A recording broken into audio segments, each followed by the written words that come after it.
Hello everyone, जय जय सिया राम। जय हो प्रभु हनुमान जी महाराज की, जय हो लक्ष्मण महाराज की। श्री राम चरित्रमानस उत्तरकांड की चौपाई संपूर्ण हिंदी में अर्थ सहित। जय हो प्रभु की, सिया राम की दोहा। मेरे निकट आने पर प्रभु हंसते हैं और भाग जाने पर रोते हैं, और अब मैं उनका चरण स्पर्श करने के लिए पास जाता हूँ, तब वो पीछे फिर कर मेरी ओर देखते हुए भाग जाते हैं। साधारण बच्चों जैसी लीला देखकर मुझे मोह शंका हुई सी कि सच्चिदानंद घन प्रभु यह कौन महत्व चरित्र लीला कर रहे हैं।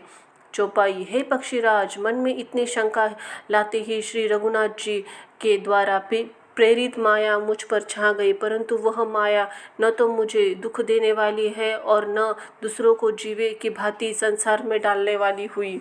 हे नाथ, यह कुछ दूसरा कारण है। हे भगवान, हे वाहन गरुड़ जी, सावधान होकर सुनिए। एक सीतापति श्री रामचंद्र जी ही अखंड मानव स्वरूप है और जड़ चेतन सभी जीव माया के वश है।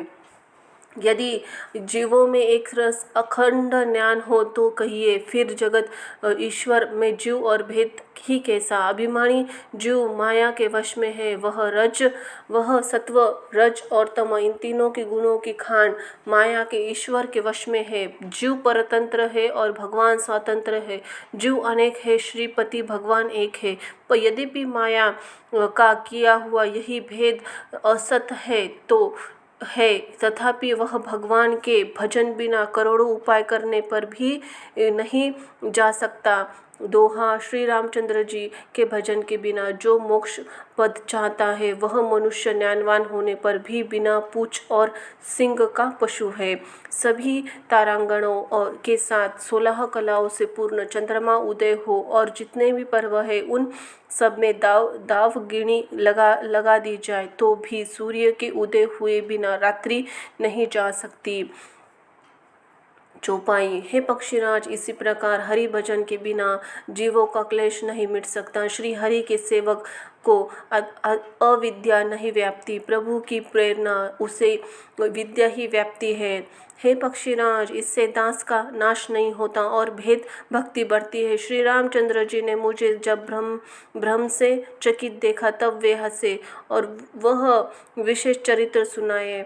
उस खेल का मर्म किसी ने नहीं जाना, न छोटे भाइयों ने और न माता पिता ने ही। वे श्याम शरीर और लाल हथेली, चरण तल वाले बाल स्वरूप रामचंद्र जी घुटने और हाथों के बल मुझे पकड़ने दौड़े। हे सर्पराज, सर्पों के शत्रु गरुड़ जी, तब मैं भाग चला। श्री रामचंद्र जी ने मुझे पकड़ने के लिए भुजा फैलाई, तब मैं जैसे तैसे आकाश से दूर उड़ता वैसे वैसे वहाँ श्री हरि की भुजा अपने पास देखता रहा। दोहा। मैं ब्रह्मलोक तक आया और जब उड़ते हुए मैंने पीछे की ओर देखा तो हे तात, श्री रामचंद्र जी की भुजा और मुझ में केवल 2 ही हाथ का अंगुल बचा था। सातों अवर्णों को भेद कर जहाँ मेरी गति थी वहाँ तक मैं गया, पर वहाँ प्रभु की भुजा अपने देखकर व्याकुल हो गया। चौपाई। जब मैं भयभीत हो गया तब मैंने आंखें मूंद ली, तब फिर आँख खोलकर देखते ही अवधपुरी में पहुँच गया। मुझे देखकर श्री रामचंद्र जी मुस्कुराने लगे और हंसते हंसते ही मैं तुरंत उनके मुख में चला गया। हे पक्षीराज, सुनिए। मैं उनके पेट में बहुत से ब्रह्मांडों के सुख देखे। वहाँ ब्रह्मांडों में अनेक प्रकार के विचित्र लोक थे जिनकी रचना एक से एक बढ़कर थी। करोड़ों ब्रह्मा जी और शिव जी, अगणित तारागण, सूर्य चंद्रमा, अगणित लोकपाल, यम, काल, अगणित विशाल पर्वत और भूमि, असंख्य समुद्र, नदी, तालाब, वन तथा नाना प्रकार की सृष्टि का विस्तार देखा। देवता, मुनि, सिद्ध, नाग, मनुष्य, किन्नर तथा चारों प्रकार के जड़ जीव चेतन देखे। दोहा।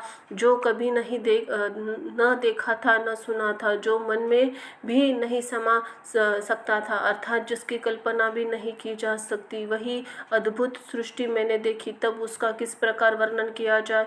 मैं एक ब्रह्मांड में 100 वर्ष तक रहता, अब इस में अनेक ब्रह्मांडों देखता फिरा। चौपाई।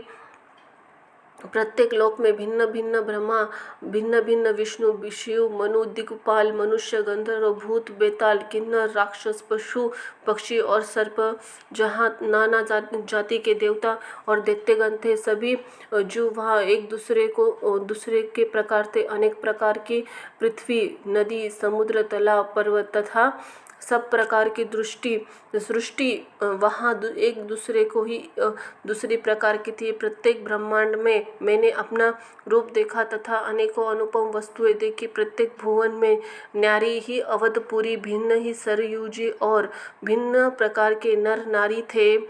हे तात सुनिए, दशरथ जी और कौशल्या जी और भरत जी आदि भाई भिन्न भिन्न रूप के थे। मैं प्रत्येक ब्रह्मांड में रामा अवतार और उनके अपार बाल लीलाएं देखता फिरता। दोहा में हरिवाहन के मैंने सभी के कुछ भिन्न भिन्न और अत्यंत विचित्र देखा। मैं अगणित ब्रह्मांडों में फिरा, फिर प्रभु श्री रामचंद्र जी ने मैंने दूसरी की तरह नहीं देखा। सर्वत्र वही शिशुपन, वही शोभा, वही कृपालु श्री रघुवीर। इस प्रकार मोह रूपी पवन की इस प्रेरणा से मैं भुवन भुवन देखता फिरता था।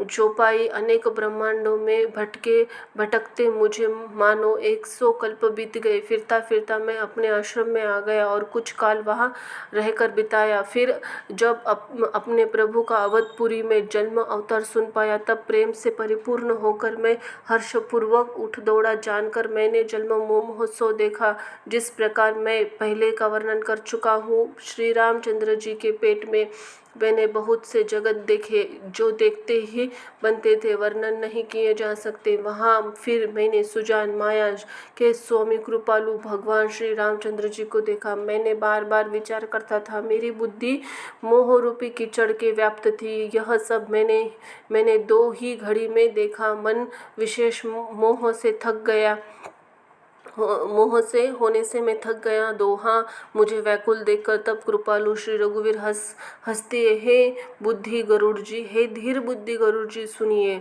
उनके हंसते ही मैं मोह में से बाहर आ गया। श्री रामचंद्र जी के मेरे साथ फिर वही लड़कपन करने लगे। मैं करोड़ों असंख्य प्रकार के मन को समझाता, फिर वही शांति नहीं पाता था। चौपाई यह बाल चरित्र देखकर और पेट के अंदर देखी हुई उस प्रभुता का स्मरण कर शरीर की सुध भूल गई। आर्तजनों के रक्षा कीजिए पुकार तो वह पृथ्वी पर गिर पड़ा। मुख से बात नहीं निकलती थी। तदनंतर प्रभु ने मुझे प्रेम विहकल देखकर अपनी माया की प्रभुता को प्रभाव को रोक लिया। प्रभु ने अपना कर कमल मेरे सिर पर रख दिया। दीन दयालु ने मेरा संपूर्ण दुख हर लिया। सेवकों को सुख देने वाले कृपा के समुद्र कृपामय श्री रामचंद्र जी ने मुझे मोह से सर्वथा रहित कर दिया। उनकी पहले वाली प्रभुता को मैं विचार कर याद कर के मेरे मन में बड़ा भारी हर्ष हुआ। प्रभु की भक्त वत्सलता देखकर मेरे हृदय में बहुत प्रेम उत्पन्न हुआ। फिर मैंने आनंद से नेत्रों में जल भरकर पुलकित होकर हाथ जोड़कर बहुत प्रकार से विनती की। दोहा मेरी प्रेम युक्त वाणी सुनकर अपने दास को दीन देखकर रमा निवास श्री रामचंद्र जी सुखदायक गंभीर और कोमल वचन बोले, हे काकशु शुंडी, तू मुझे अत्यंत प्रसन्न जानकर वर मांग। अणिमा आदि अष्टसिद्धियाँ, दूसरी ऋषि दिया तथा संपूर्ण सुखों की खान मोक्ष।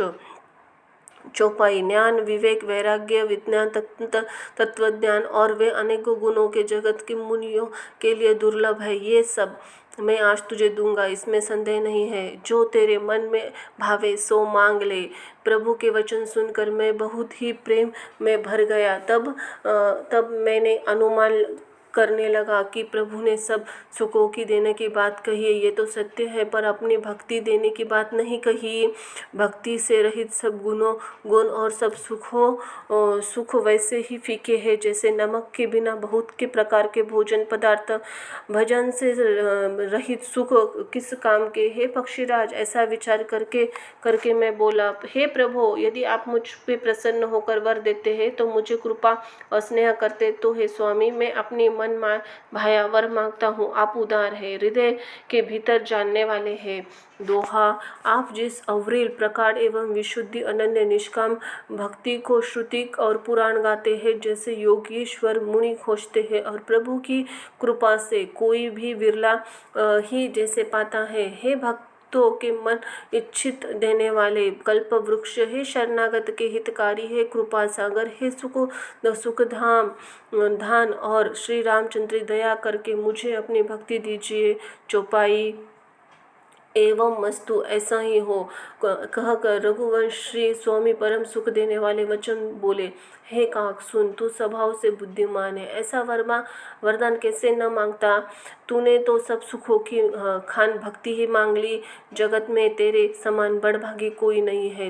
वे मुनि जप और योगी अग्नि से शरीर जलाते हैं, करोड़ों यत्न करके भी जिस भक्ति को नहीं पाते, वही भक्ति तूने मांगी। तेरी चतुरता देखकर मैं रिझ गया, यह चतुरता मुझे अच्छी लगी। हे पक्षी सुन, तेरी कृपा से समस्त शुभ गुण तेरे हृदय में बसेंगे। भक्ति, ज्ञान, वैराग्य, विज्ञान, योग, मेरी लीलाएं और उनके रहस्य तथा विभाग, इनके भेद से तू मेरी कृपा से सब जान जाएगा। तुझे साधन का कष्ट नहीं होगा। दोहा, माया से उत्पन्न सब भ्रम से तुझको नहीं व्यापेंगे। मुझे अनादि अजन्मा अगुण प्रकृति के गुणों के रहित और गुणोदित दिव्य गुणों के खान ब्रह्मा ही जानना। हे काक सुन, तेरे मुझे भक्त निरंतर प्रिय है, ऐसा विचार कर शरीर वचन मन से मेरे चरणों में अटल प्रेम करना। चौपाई, अब मेरी सत्य सुगम वेदादि के द्वारा वर्णित परम निर्मल वाणी सुन। मैं तुझको यह निज सिद्धांत सुनाता हूँ, सुनकर मन में धारण कर सब तज कर मेरा भजन कर। यह सारा संसार मेरी माया से उत्पन्न है, इसमें अनेक प्रकार के जीव, चराचर जीव है, ये सभी प्रिय है क्योंकि सभी मेरे ही उत्पन्न किए हुए हैं। मुझको सबसे अधिक अच्छे लगते हैं उन मनुष्यों में, द्विजों में भी वेदों का कंठ धारण करने वाले, उनमें भी वेदांत धर्म पे चलने वाले, उनमें भी विरक्त वैराग्य मुझे प्रिय है। वैराग्यों में फिर ज्ञानियों में से भी अत्यंत प्रिय विज्ञानी है। विज्ञानों से भी प्रिय मुझे अपना दास है, जिससे मेरी गति का आश्रय है, दूसरी आशा नहीं है। मैं तुझे बार बार सत्य निज सिद्धांत कहता हूँ कि मुझे अपने सेवक के समान प्रिय कोई भी नहीं है। भक्तिहीन ब्रह्मा ही क्यों न हो, वह मुझे सब जीवों के समान प्रिय है, परंतु भक्तिमान अत्यंत नीच भी प्राणी मुझे प्राणों के समान प्रिय है। यही मेरी घोषणा है। दोहा, पवित्र सुशील सुंदर बुद्धि वाला सेवक, बता किसको प्यारा नहीं लगता। वेद पुराणों में ऐसी नीति कही है, ऐसी नीति कहते हैं। हे काक सावधान होकर सुन। चौपाई, एक पिता बहुत से पुत्र पृथक पृथक गुण स्वभाव वाले आचरण वाले होते। कोई पंडित होता है, कोई तपस्वी होता, कोई ज्ञानी, कोई धनी, कोई शूरवीर, कोई दानी, यह कोई सर्वज्ञ और कोई धर्मपारायण होता है। पिता का प्रेम इन सब पर समान होता है, पर इनमें से यदि कोई मन वचन कर्म पिता का भक्त होता है, स्वप्न में भी दूसरा धर्म नहीं जानता, वह पुत्र पिता को प्राणों के समान प्रिय होता है, यद्यपि चाहे वह सब प्रकार से अज्ञान मूर्ख ही हो। इस प्रकार तृतीय पशु पक्षी देव मनुष्य असुरों समेत चेतन और जीव है, वह उनमें से भरा हुआ यह संपूर्ण विश्व मेरा ही पैदा किया हुआ है। अंत ही सब पर मेरे बराबर दया है, परंतु इसमें से जो मद और माया छोड़कर मन वचन शरीर से मुझको भजता है। दोहा, वह पुरुष हो, नपुंसक हो, स्त्री हो अथवा चर अचर कोई भी जीव हो, कपट छोड़कर जो भी सर्वभाव से मुझे भजता है, वही मुझे परम प्रिय है। हे पक्षी, मैं तुझसे सत्य कहता हूँ, अन्यत्र पवित्र अनन्य एवं निष्काम सर्व सेवक मुझे प्राणों के समान प्यारा है। ऐसा विचार कर सब आशा भरोसा छोड़कर मुझको ही भज। चौपाई, तुझ में काल भी नहीं व्यापेगा। निरंतर मेरा स्मरण और भजन करते रहना। प्रभु के वचनामृत सुनकर मैं तृप्त नहीं होता था। मेरा शरीर पुलकित था और मन में अत्यंत हर्षित हो रहा हूँ। वह सुख मन कान भी जानते हैं, जीभ उनका बखान नहीं किया जा सकता। प्रभु की शोभा वह सुख के नेत्र ही जानते हैं, पर वे कह कैसे सकते हैं। उनके वाणी तो नहीं, मुझे बहुत प्रकार से भली भांति समझकर सुख देखकर प्रभु फिर वही बालकों का खेल करने लगे। नेत्रों में जल भरकर मुख को कुछ रूखा सा बनाकर उन्होंने माता की ओर देखा। मुखाकृति तथा चिंतन माता को समझा दिया। बहुत भूख लगी है। यह देखकर माता तुरंत दौड़ उठी। एक कोमल वचन कहकर उन्होंने श्री रामचंद्र जी से छाती से लगा लिया, उन्हें गोद में उठाकर दूध पिलाने लगी और श्री रघुनाथ जी की उन्हीं ललित लीलाएं गाने लगी। सरोठा, जिस सुख के लिए सबको सुख देने वाले कल्याण रूप त्रिपुरारी शिव जी ने अशुभ वेश धारण किया, उस सुख में अवधपुरी नर नारी निरंतर निमग्न रहते हैं। उस सुख का लवेश मात्र ही जिनको एक बार भी स्वप्न में प्राप्त कर लिया है। हे पक्षीराज, वे सुंदर बुद्धि वाले सज्जन मनुष्य पुरुष उनके समान ब्रह्ममुख कोई भी कुछ नहीं गिनते। चौपाई में और कुछ समय अवधपुरी में रहा और मैंने श्री रामचंद्र जी की बाल रसीली लीलाएं देखी। श्री रामचंद्र जी की कृपा से मैंने भक्ति का वरदान पाया। तदनंतर प्रभु के चरणों में वंदना और मैंने आश्रम पर लौट आया। इस प्रकार जब से श्री रघुनाथ जी ने मुझको अपनाया, तब से मुझे माया कभी नहीं व्यापी। श्री हरि की माया मुझ जैसे नचाया है, वह सब गुप्त चरित्र मैंने कहा। हे पक्षीराज, अब मैं आपसे अपनी निजी अनुभव कहता हूँ। वह यह है कि भगवान के भजन के बिना क्लेश दूर नहीं होता। हे पक्षीराज सुनिए, श्री रामचंद्र जी की कृपा के बिना श्री रामचंद्र जी की प्रभुता नहीं जानी जाती। प्रभुता जानने बिना उस पर विश्वास नहीं जमता। विश्वास के बिना प्रीति नहीं होती। प्रीति के बिना भक्ति वैसे ही दृढ़ नहीं होती जैसे पक्षीराज जल की चिकनाई ठहरती नहीं। सरोठा, गुरु के बिना कहीं ज्ञान हो सकता है अथवा वैराग्य के बिना कहीं ज्ञान हो सकता है। इसी तरह वेद और पुराण कहते हैं कि श्री हरि भक्ति के बिना क्या सुख मिल सकता है। हे तात, स्वाभाविक संतोष के बिना क्या कोई शांति पा सकता है। चाहे करोड़ों उपाय करके पच मारिए, फिर क्या कभी जल के बिना नाव चल सकती है। चौपाई, संतोष के बिना कामना का नाश नहीं होता और कामनाओं रहते ही स्वप्न में भी सुख नहीं हो सकता। और श्री राम जी के भजन के बिना कामनाएं कहीं मिट सकती है। बिना धरती के कभी पेड़ उग सकता है। विज्ञान तत्वज्ञान के बिना क्या समभाव आ सकता है। आकाश के बिना क्या अवकाश पा सकता है। श्रद्धा के बिना धर्म आचरण नहीं होता। क्या पृथ्वी तत्व के बिना कोई भी गंध पा सकता है। तप के बिना क्या तेज फैल सकता है। जल तत्व के बिना संसार में रस हो सकता है। पंडितों जनों के सेवा बिना क्या शील सदाचार प्राप्त हो सकता है। हे गोसावी, जैसे बिना तेज अग्नि तत्व के रूप नहीं मिलता। नीच सुखधाम आत्मानंदन क्या के बिना मन स्थिर हो सकता है। वायु तत्व बिना क्या शरीर स्पर्श हो सकता है। क्या विश्वास के बिना कोई भी सिद्धि हो सकती है। इसी प्रकार श्री हरि के भजन के बिना जन्म और मृत्यु के भय को नाश नहीं होता। दोहा, बिना विश्वास की भक्ति नहीं होती। भक्ति के बिना श्री रामचंद्र जी पिघलते ठहरते नहीं और श्री रामचंद्र जी की कृपा पे बिना जीव स्वप्न में भी शांति नहीं पाता। सरोठा, हे धीर बुद्धि, ऐसा विचार कर संपूर्ण कुर्तों को और संदेह को छोड़कर करुणा के खान और सुख देने वाले रघुवीर का भजन कीजिए। चौपाई, हे पक्षीराज, हे नाथ, मैंने अपनी बुद्धि के अनुसार प्रभु का प्रताप महिमा का गान किया। इसमें कोई युक्ति बढ़कर नहीं है। यह सब अपनी आँखों से देखी गई है। श्री रघुनाथ जी की महिमा, नाम, रूप और गुणों की कथा सभी अपार व अनंत है तथा रघुनाथ जी की स्वयं अनंत है। मुनिगण अपनी अपनी बुद्धि के अनुसार श्री हरि जी के गुण गाते हैं। वेद शेष शिव जी उनका पार नहीं पाते। आप से लेकर मच्छर पर्यंत सभी छोटे छोटे जो जो आकाश में उड़ते हैं, परंतु किंतु आकाश का कोई अंत नहीं है पाता। इसी प्रकार हे तात श्री रघुनाथ जी की महिमा अथाह है, इसकी कोई था नहीं पा सकता है।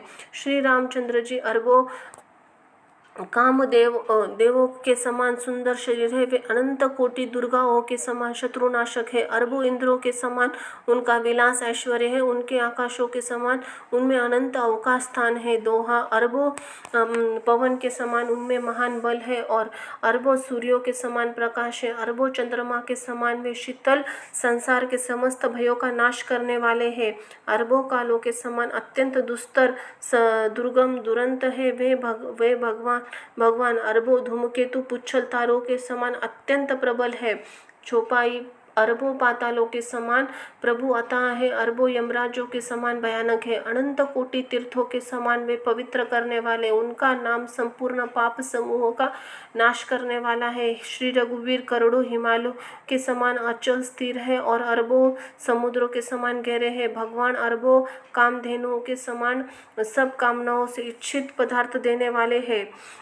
उनमें अनंत कोटि सरस्वतियों के समान चतुरता है। उन अरबों ब्रह्माओं के समान सृष्टि की रचना निपुणता है। वे करोड़ों विष्णुओं के समान पालन करने वाले और अरबों रुद्रों के समान संहार करने वाले हैं।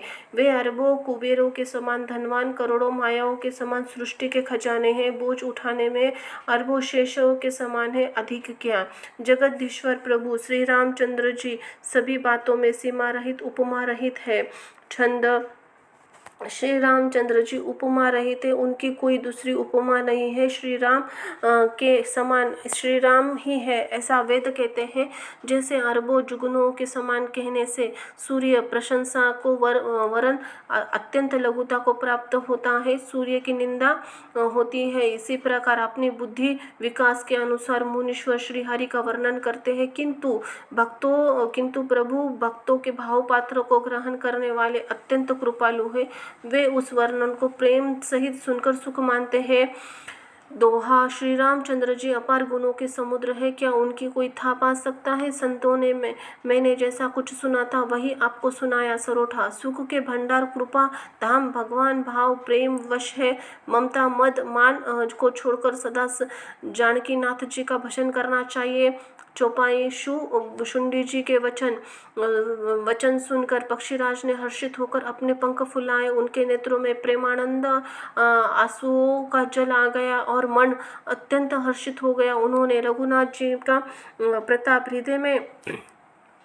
हृदय में धारण कर लिया और वे अपने पिछले मोह को समझकर याद करके पछताने लगे। मैंने अनंत ब्रह्म मनुष्य करके माना। गरुड़ जी ने बार बार काकशु शुंडी ने अपने चरणों में सिर नवाया और उन्हें श्री रामचंद्र जी के ही समान जानकर प्रेम बढ़ाया।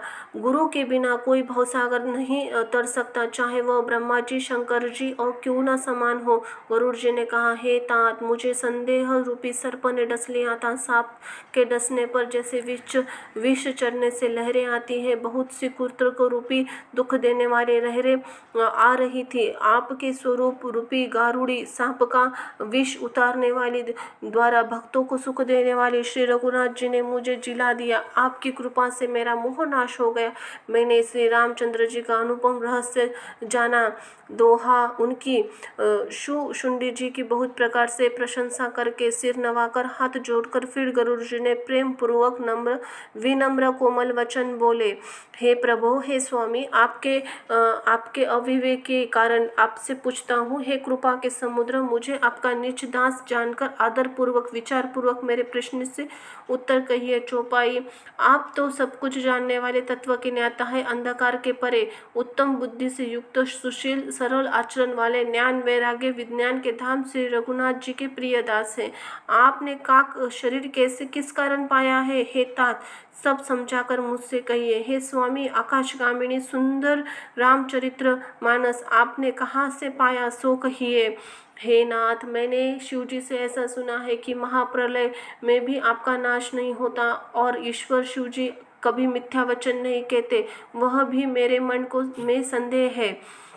क्योंकि हे नाथ, नाग, मनुष्य, देवता आदि चर अचर जीव, यह सारा जगत काल कलेवा है। अखंड ब्रह्मों का नाश करने वाले काल सदा ही बड़ा ही अनिवार्य है सरोठा।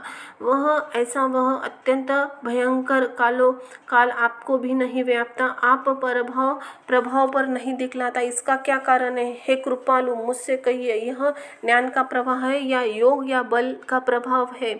दोहा, हे प्रभु, आपके आश्रम में आते ही मेरा मोह भ्रम भाग गया, इसका क्या कारण है? हे नाथ, यह सह प्रेम कहिए। हे उमा, गरुड़ जी की वाणी सुनकर काकशुशुंडी जी हर्षित हुए और परम प्रेम से बोले, हे सर्पों के शत्रु, आपकी बुद्धि धन्य है, धन्य है। आपके प्रश्न मुझे बहुत प्यारे लगे। आपके प्रेम युक्त सुंदर प्रश्न सुनकर मुझे अपने जन्मों की याद आ गई। मैं अपनी सब कथा विस्तार से कहता हूँ। हे तात, आदर सहित मन लगाकर सुनिए। अनेक जप, तप, यज्ञ, शम, मन को रोकने वाला दम और इंद्रियों को रोकना, व्रत, दान, वैराग्य, विवेक, योग, विज्ञान, सबका फल श्री रघुनाथ जी के चरणों में होना है। इसके बिना कोई कल्याण नहीं पा सकता। मैंने भी इसी शरीर से श्री रामचंद्र जी की भक्ति प्राप्त की है। इसी पर मेरी ममता अधिक है। जिससे अपना कुछ स्वार्थ होता है, उस पर सब कोई प्रेम करता है सरोठा। हे गरुड़ जी, वेदों ने मानी हुई तो ऐसी नीति है और सज्जन कहते हैं कि अपना परम हित जानकर अत्यंत रेशम कीड़े होता है, उससे सुंदर रेशम वस्त्र बनते हैं। इससे उससे परम अपवित्र कीड़े को भी सभी प्राणों के समान पालते हैं।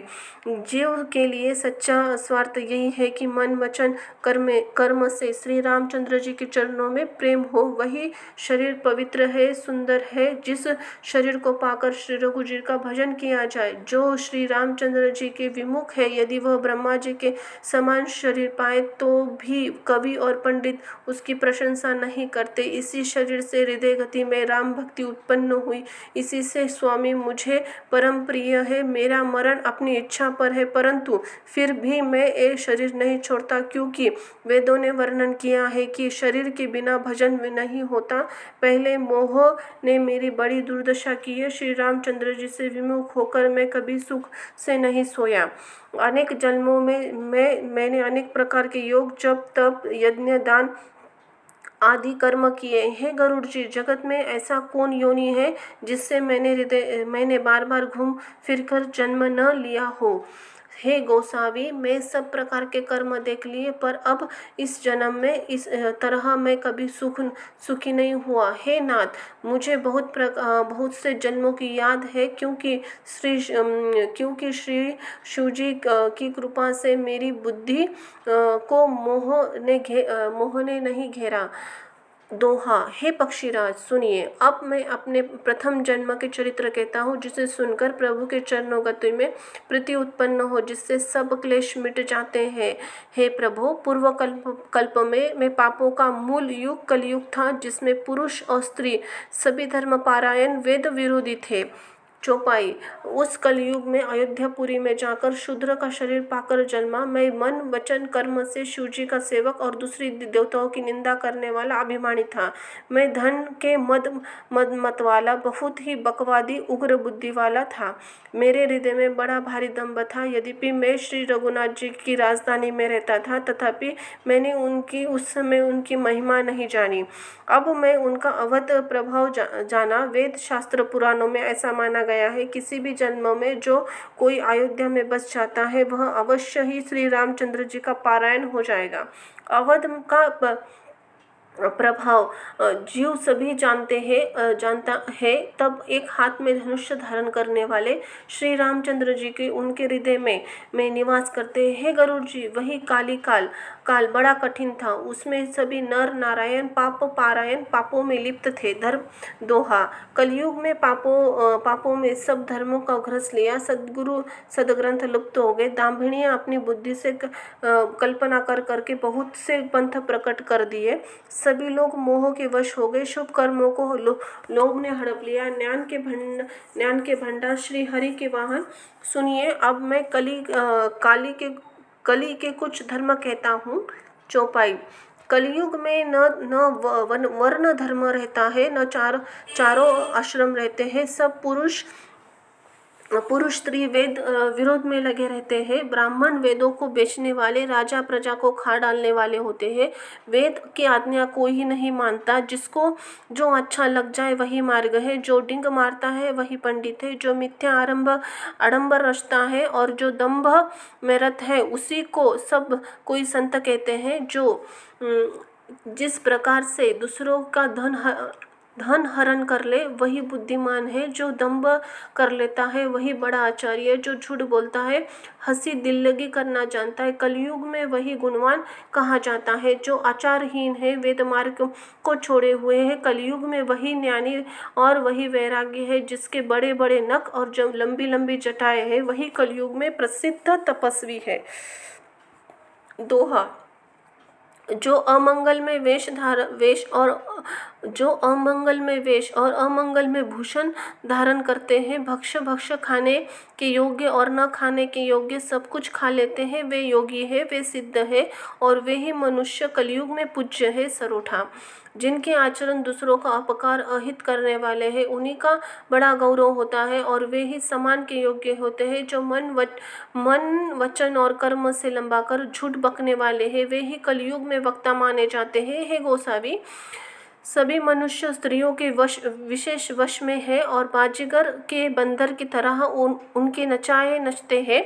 ब्राह्मणों के शूद्र ज्ञानोपदेश करते हैं, गले में जनेऊ डालकर कुसुंगित दान लेते हैं। सभी पुरुष काम और लोभ में तत्पर क्रोधी होते हैं। देवता ब्राह्मण वेद संतों विरोधी होते हैं। अभागिनी स्त्रियां गुणों के धाम सुंदर पति छोड़कर पर पुरुष का सेवन करती है। सुहागणी स्त्रियां तो आभूषणों सहित रहित होती है, पर विधवाओं के नित्य नए श्रृंगार होते हैं। शिष्य और गुरु बहरे और अंधे का हिसाब होता है। एक शिष्य गुरु का उपदेश नहीं सुनता, एक गुरु देखता नहीं, उसे ज्ञान दृष्टि प्राप्त नहीं है। जो गुरु शिष्य का धन हर लेता है पर शोक नहीं करता, वह घोर नरक में पड़ता है। माता पिता बालकों को बुलाकर वही धर्म सीखते हैं जो जिससे पेट भरे। दोहा। स्त्री पुरुष ब्रह्म ज्ञान के सिवा दूसरी बात नहीं करते, पर वे लोभवश कीड़ियों बहुत थोड़े लाभ के लिए ब्राह्मण और गुरु की हत्या कर डालते हैं। शूद्र ब्राह्मणों से विवाद करते हैं और कहते हैं, हम क्या तुमसे कम है। जो ब्राह्मण जो जानता है वही श्रेष्ठ है, ऐसा कहकर वे उन्हें डांटकर आंखें दिखलाते हैं। चौपाई। जो पराई स्त्री आसक्त, कपट करने में चतुर और मोह द्रोह ममता में लपटे हुए है, वही मनुष्य भेदवादी ब्रह्मजू बतलाने वाले ज्ञानी है। मैंने उस कलयुग का यह चरित्र देखा। वे स्वयं तो नष्ट हुए ही रहते हैं, जो कहीं सद्मार्ग का प्रतिपालन करते हैं उनको भी वे नष्ट कर देते हैं। जो तर्क करने में वेद की निंदा करते हैं, वे लोग कल्प भर एक नरक में पड़े रहते हैं। तेली, कुंभार, चांडाल, भील, कोल और कलवार आदि जो वर्ण में नीचे हैं, स्त्री के मरने पर अथवा घर की संपत्ति नष्ट होने जाने पर सिर मुंडाकर सन्यासी हो जाते हैं। वे अपने ब्राह्मणों को पुजवाते हैं और अपने ही हाथों से दोनों लोक नष्ट करते हैं। ब्राह्मण अनपढ़, लोभी, कामी, आचारहीन, मूर्ख, नीच जाति के व्याभिणियों स्त्रियों के स्वामी होते हैं। नाना प्रकार के जप तप व्रत करते हैं तथा उसे उच्च आसन गद्दी पर बैठकर पुराण कहते हैं। वह सब मनुष्य मनमाना आचरण करते, अपार अनीति का वर्णन नहीं किया जा सकता। जय जय सिया राम की जय हो। प्रभु हनुमान जी महाराज की धन्यवाद।